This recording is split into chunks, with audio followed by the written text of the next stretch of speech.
When you're doing your bass lines in the house and when you're trying to set that groove, you'll be amazed about how much of a difference the tiniest change in the lengths of the notes can make.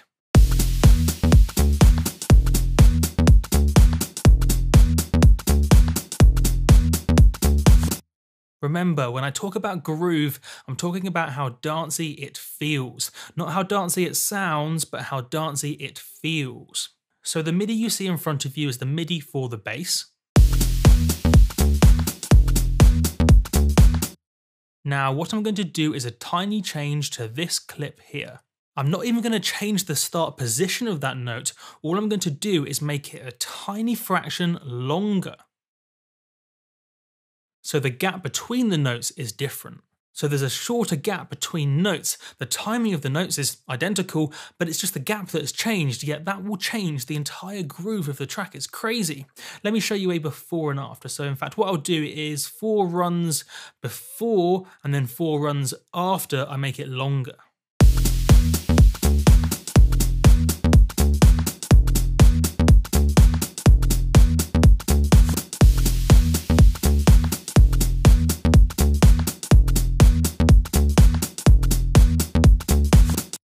Pretty crazy, right? I'll do it again.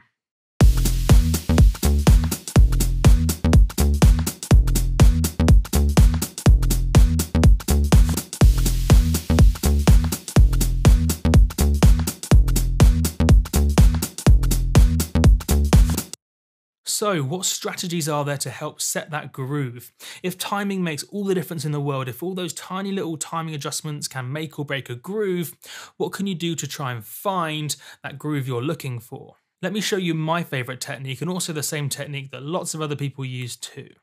If I zoom out on this clip, you can probably guess what's happening. Looking at this, you can probably guess what strategy this is. What I did is first of all figure out the notes. So I figured out what notes I want to play and then also loosely speaking the timing. And then I recorded me playing it in for what looks like to be 12 bars or so. Because I'm not a crazy good drummer, in fact I'm not very good at all, and I'm not very good at playing the piano, my timing is a bit all over the place. So I simply have to just try it lots and lots of times, and then I can cycle through this recording and figure out which one is best. Naturally, making any tweaks if I need to. For example, if I try this one, and it's not playing the first note, then I can just zoom in and move the first note.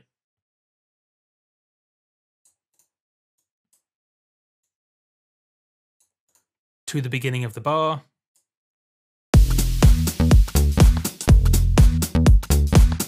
And I don't like it at all, but of course that's obvious because I didn't choose it. I chose my favourite from all of those. It took maybe 5 or 10 minutes or so to figure out my favourite. I made a tiny tweak here or there. I think I changed the length of one of the notes. I can't remember exactly. And there you go, I had my groove set up.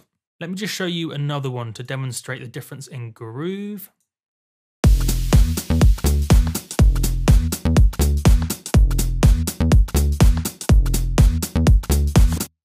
See how that's got a different groove to this guy?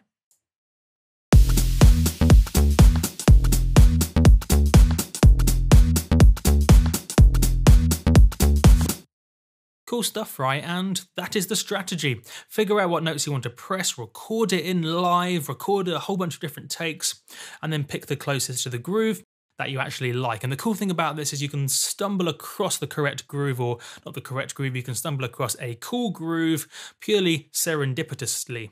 I think that's the right word, serendipitously. Yes, serendipitously.